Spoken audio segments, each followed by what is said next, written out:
Hey guys, buckle up. This is the Buckle Up Precon Commander Deck Upgrade Guide. Alright, so we are looking at the new set of Kamigawa Neon Dynasty and looking at the Commander decks from this set, and we're going to upgrade them one by one. We're starting out today with Buckle Up, the blue-white vehicles deck that's come out. This is pretty interesting deck. I think this one's going to be more popular than the other one, but I might be wrong.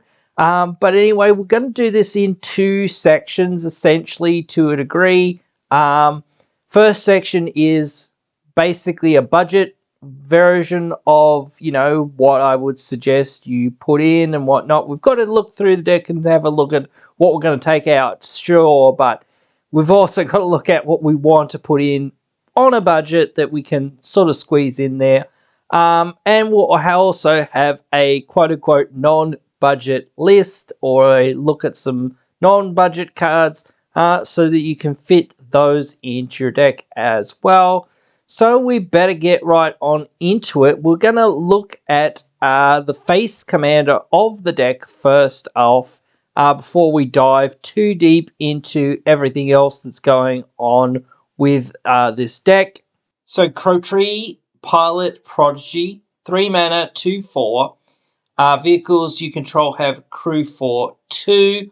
And at the beginning of combat on your turn, target creature, artifact creature you control gains lifelink and vigilance till end of turn. Okay, so this is pretty interesting, pretty good. Commander can do a fair bit of stuff in your deck, and can be pretty useful for crewing. Your vehicles can really help you with those vehicles that have a very high crew cost. Now reduce it to 2. This can crew one thing at least. So, that's pretty decent.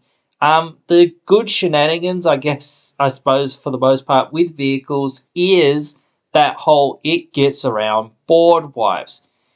So, we can mess around with some stuff and some things, getting around our opponent's board wipes and getting around our own board wipes, because most of our creatures, or most of our things that are going to kill people or whatnot, things that are going to win us the game, are vehicles for the most part. But that is one thing where we're going to have to find ways in which we can push through extra damage, make sure we have evasion, make sure we have very strong buffs and things to our vehicles and whatnot, because just, having a few vehicles floating around and whatnot isn't going to win us the game. Like, if other people board wipe too much and kill off all of our stuff that crews all of our vehicles, then we'll never get to the point where we can actually get our vehicles that are, decently sized in there and kill people with them, or get value off of them and things like that. So very much like the other deck where it's all about equipment, this is all about the vehicles. Like, if we don't have things to essentially crew our vehicles, or in the other deck, crew our equipment sort of thing, the equipment don't do anything. And in this case, the vehicles don't do anything. So we've got to find good ways that we can really overwhelm our opponents with what we're doing. We're basically an aggro deck, and blue-white doesn't do aggro decks. Blue-white is known for control. It's known for dirtling. It's known for combos. Like, we could put some combos in this deck, but like, for those who are going to build this on a budget, I don't see you putting that many combos in, because there's nothing really to do with vehicles. If you just want to put those combos in, you can just find some random blue-white commander that exists and, throw the combos in there and then, go from there. You might as well be playing CDH at that point, because you're not playing it for the synergies of the deck. You're playing it for, whatever, just the colors and the combos that you're running. or in the tutors that you have in your colours and whatnot. So anyway, we do have to figure out good ways in which we can win the game, because that's going to be the most difficult part for us, outside of just throwing in, dramatic reversal, Isochron Scepter, or something like that. Plus, again, as I say, not everyone has the budget for that kind of a combo. Yeah, maybe they have the budget for dramatic reversal because it's like 50 cents or whatever, but Isochron Scepter a bit much. So we're going to have a look at this deck now on MTG Goldfish. So let's jump over there. So this is the list online as it is standing today, Sunday, the 13th. These prices are heavily in flux. I looked at this deck literally like 2 days ago and it was over $90. I looked at it probably 4 or 5 days ago and it was literally over $100. So the prices are going down. And again, another caveat, all of the new cards, their prices have not settled because they're new cards. People don't know what these cards do. They don't know how many of them are going to be out there, blah, blah, blah, all of this, or what other decks might want them and whatnot. So prices are a thing that always changes, especially when these decks come out. Suddenly, you've got all these reprints of all these cards that people have, maybe been looking for or whatnot, and things like that, or all these new cards that people go, oh, what does this do? Does it fit in this deck? Does it fit in that deck? Like, whatnot. That all happens for quite a while after these decks are released, so just take it all with a grain of salt. But again, we're not going to go through too much of the heavy hitters in terms of valuable reprints or how much value X, Y, and Z cards are in the deck, because again, the prices are going to probably go down as more and more of these get opened and whatnot. And the prices of new cards are always, as I said, going to be in flux because no one knows, where they're going to settle until, most of the packs are open. So let's just have a look through this list, cut some cards that don't really do a whole lot, or we could just do better than.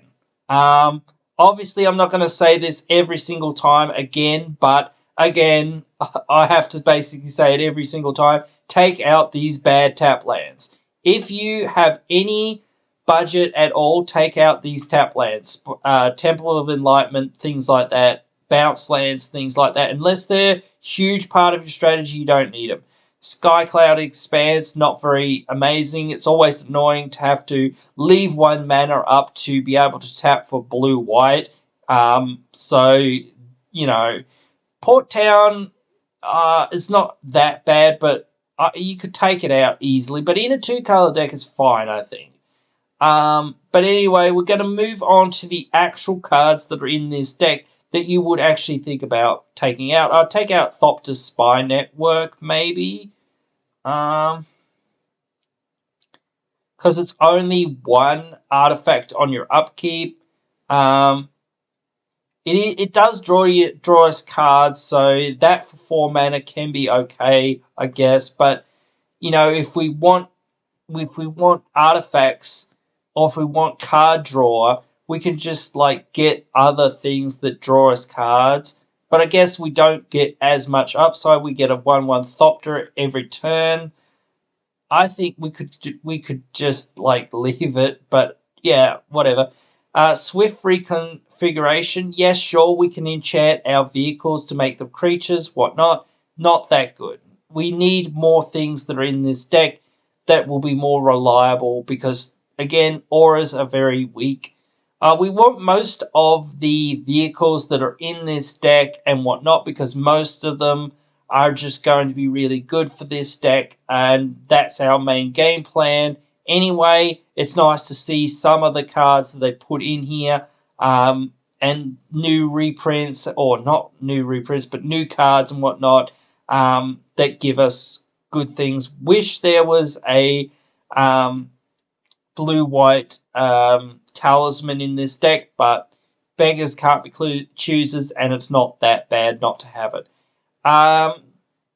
Destroy all non-artifact creatures, that's pretty good. Thoughtcast, I wish this was a creature as well, maybe because, or even an instant or whatever, but there's not many instants that do this, but there is a creature that does basically the same thing as this, so I'd rather have the creature because that can, tap to crew our vehicles. Access denied, I don't know whether you want this because I don't know whether the 1/1s being able to crew your vehicles are going to be relevant. However, that can be a slight argument for it, but I don't want to have to hold up 5 mana rather, just to counter a spell just to get a whole bunch of 1/1s or whatnot, even a couple of 1/1s. So not really worth it.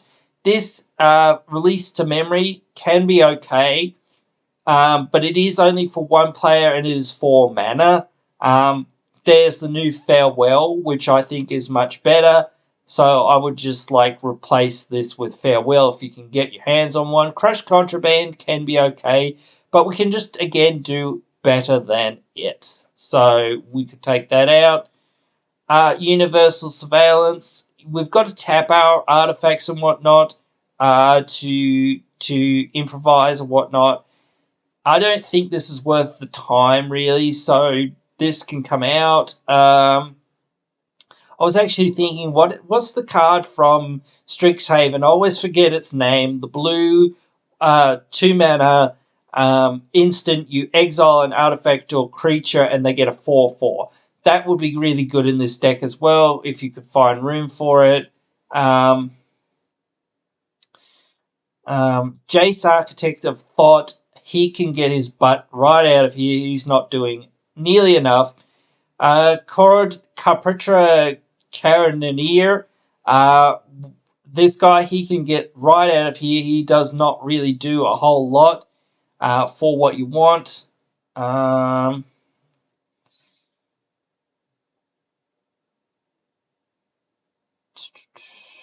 We can take Cataclysmic Gearhulk out. It is an artifact. It is a creature. We can crew our stuff, but we want things that don't destroy our artifacts and don't destroy our creatures. Even though we might only have a few creatures and we might have a lot of artifacts, we do not want to ever lose most of them. So just not really what we want. Teshar, we're not going to have that many things that are 3 or less.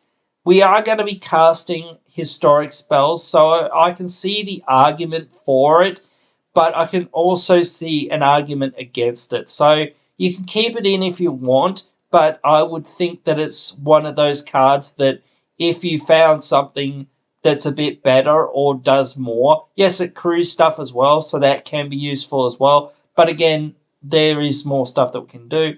Solemn, I think we can take Solemn out. He does crew vehicles, though, so that can be an extra utility for him in this deck. I don't think Wrath does a whole lot. Yeah, sure, we can cast our vehicles as though they had flash, but what does that do? It basically gives them haste, essentially, to a degree, but really, we don't really need that. We just need to put our things on the board because, again, they're going to survive most Wraths anyway, except for just all artifact-based ones. So we're not really going to dodge too much by just casting them. Maybe we'll dodge counter spells, but we can just run counter spells to protect our stuff from being countered, or we can just have something that says your spells can't be countered or something, or people can't play spells during your turn or something. Things like that. But anyway, I still don't think it's worth the time. Indomitable Archangel, I think we can take out. Your stuff having, protection or from Shroud or whatnot, that's okay. But again, it can crew, so it does have that extra upside. But again, we could probably take it out. I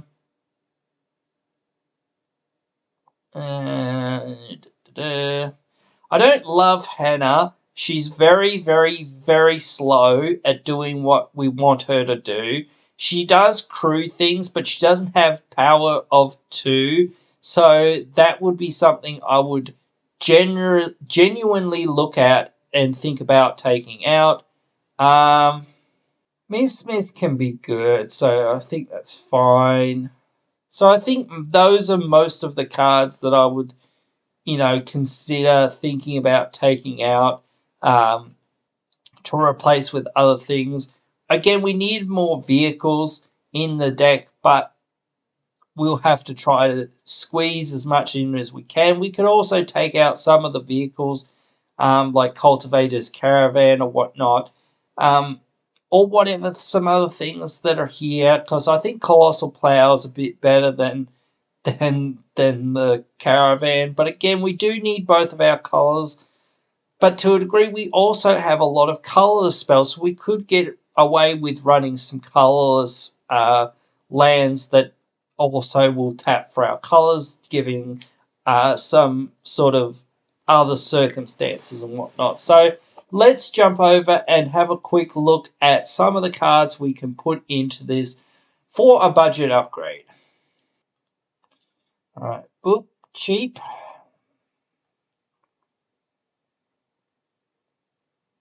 There's no point really in looking at any of these new cards because they're all in the deck, I believe. So let's move on. All of these reprints are in the deck. All of these cards are in the deck. These cards are in the deck. These cards are in the deck already. These cards are all in the deck. They're all in the deck. I don't know how good Cosma is, but I guess we're playing it for the Omen Kill side more so. So it could be good. I don't know. We just want any vehicles that are really good. So yeah, worth your time probably to put it in. I think Lost Shell and Padim are both really good. Both of them are pretty budget. Lost Shell's 35 cents. Of course, white cards don't have any value, of course. So, yeah, but they're really good. A lot of these are in the deck.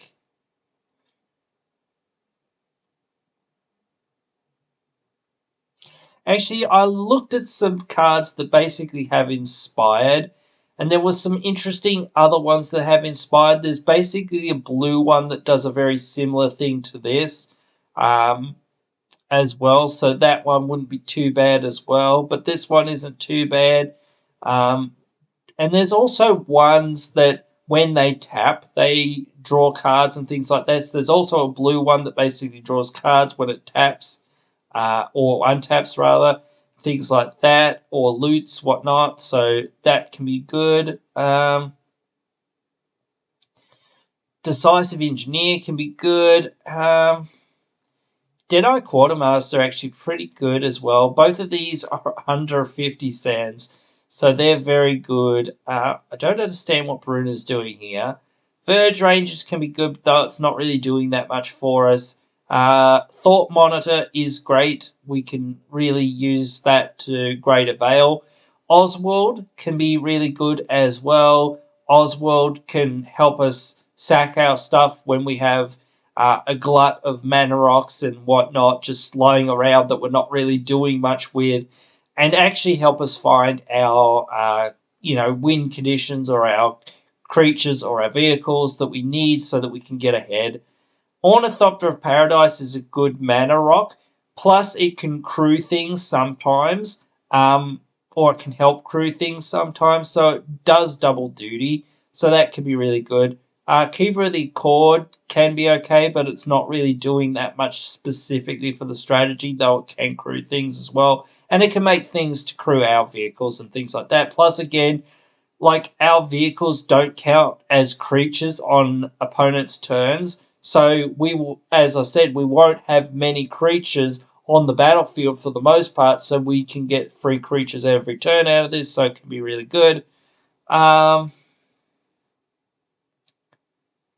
We're not going to look through too much removal and whatnot, or kill spells or whatever, whatnot, for the most part, because everyone knows what's good in terms of that. Actually, Time White can be really good because we're only going to have one or two creatures, whatnot. And especially our commander's like the most important of those, so we can just bounce our commander back to our hand, blow up everything else, and again, our vehicles will survive. So, we don't really care about much else, so that can be really good. Board the Weatherlight can be really useful as well. Really great card. Uh,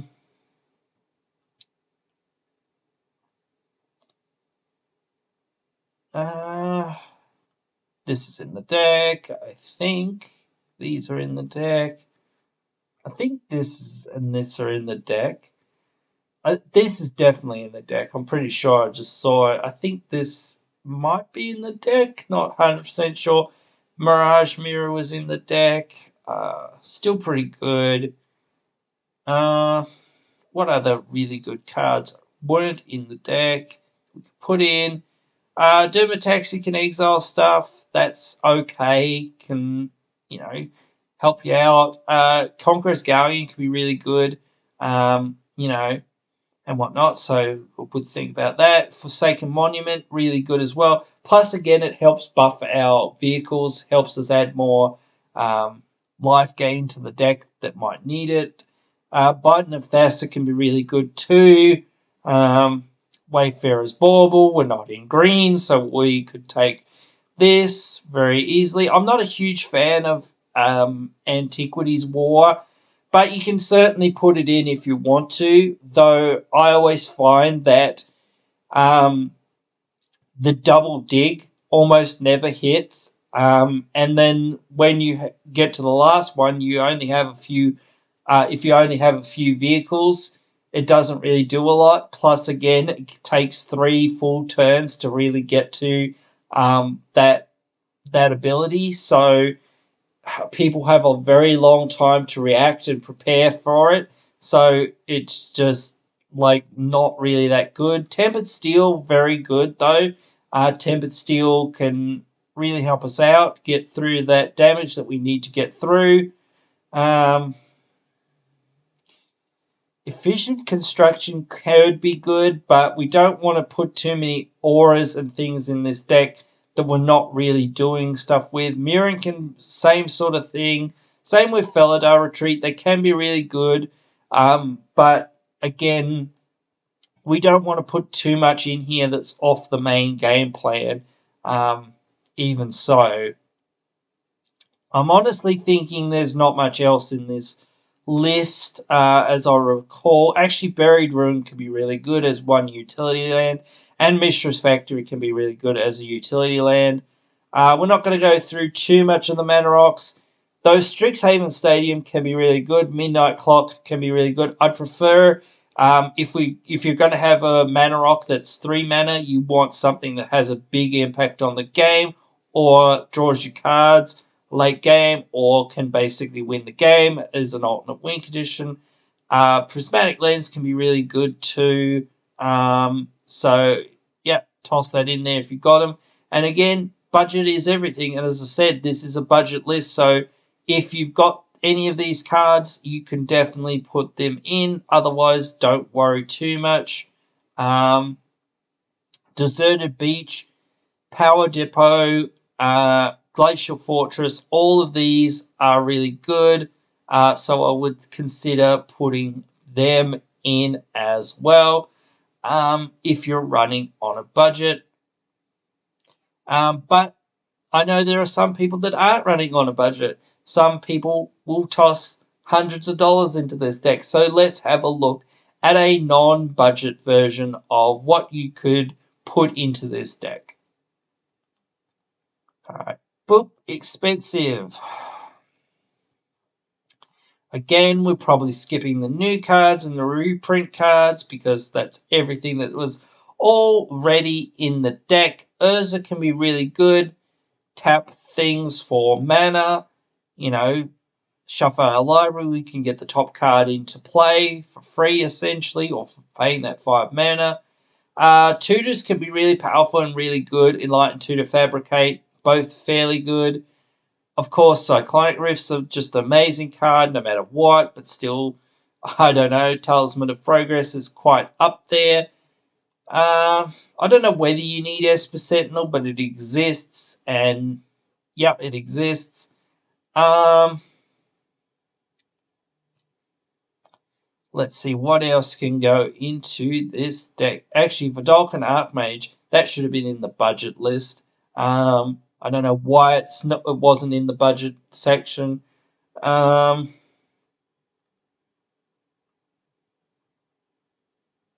Phyrexian Metamorph, that can be really good. Copy any of your vehicles and whatnot. That can be really useful. Or copy a creature, help you crew more stuff.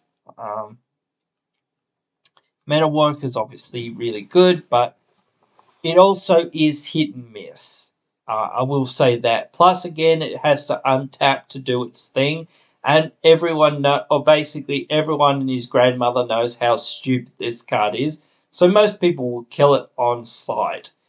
So do keep that in mind. It is a high risk, high reward style card. Artifacts having Convoke with Chief Engineers okay as well. So that could be useful. I think Steel Overseer is actually better than Chief of the Foundry because he can keep buffing our vehicles, buffing every turn, rather than just a static +1/+1. I think that can be really good, but again, it's not that necessary. But again, it could have gone in the budget list. I don't know why it was not there for the listing. Shining Sphinx, another card that could have been in the budget list, or should have been. But anyway, really good either way. Just make all of those vehicles you have turn into things that basically give you more things to crew more of your vehicles and whatnot. And they're artifacts, so they work with Shimmer Dragon and a bunch of other things that'll be in the deck and things like that. So really powerful things. Shimmer Dragon can be really good, as I say. Again, we're not going to go through too much of the instant and sorceries that are going to be in this deck for the most part, because of course everyone wants to put their Teferi's protection and things like that in there. It's obvious if you know what you're looking for the most part, what you want. Farewell's really great. Maybe someone wants to put that in there, just a hint. Idyllic Tutors, obviously pretty good. Any tutors, of course, are really good. What was not in the deck here that we can put in? The submarine, why wasn't that in the budget list? I don't understand. Mystic Forge, really powerful. Heart of Kirin, pretty good. Unwinding Clock, rather. Not sure about this, though it can untap our vehicles. We can tap them with some other effects and whatnot, and things like that. So it can be somewhat useful. So yeah. Don't know how useful Greaves is, but again, it can give vehicles haste, so it could be useful.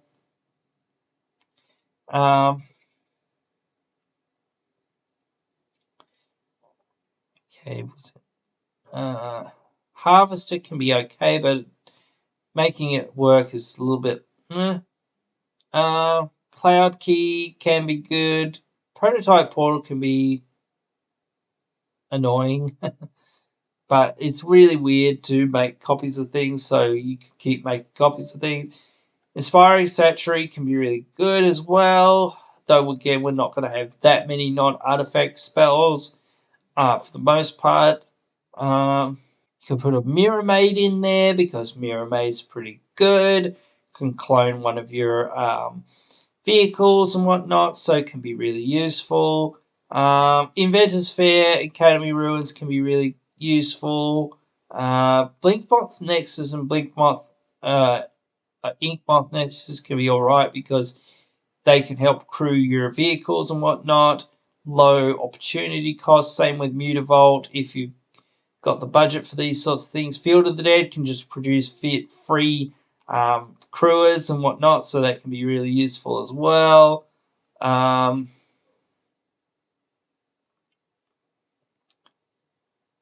Obviously, if you've got any really powerful mana rocks, you might want to toss them in.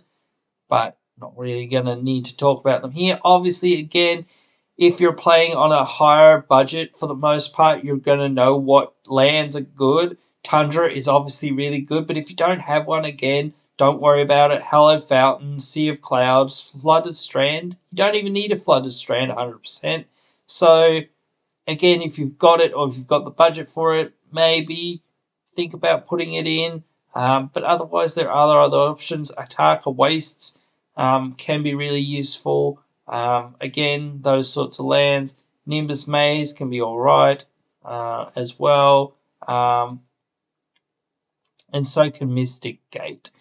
So those are most of the cards that I would consider for a deck like this. Look for cards, as I sort of said, I can't remember the name of some of these cards, and some of them aren't seeing very much play in the lists yet. But look for cards that have whenever this creature taps or whenever this creature untaps style of abilities for some of the creatures that you want to crew with. Or things that basically make free little dorks and whatnot, so that you can crew your things for very cheap or whatnot. So they're pretty good, especially the ones that when they're tapped or when they're untapped, they draw cards, things like that. Those are really good, obviously, and whatnot. So hope this look at some cards is helpful to you. You can let me know which way you're going to build it. Are you going to build it in a budget way? Are you going to build it in a non-budget way? You can let me know all your thoughts. Is this a good deck, bad deck? Is it better than the other deck?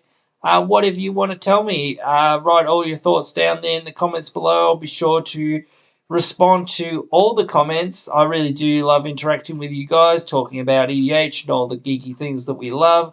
And I'll see you down there in the comments below, or I'll see you in the next one. Hey, you've just finished watching one of our videos. A bunch of other videos are popping up on your screen now for you to check out, so why not check them out?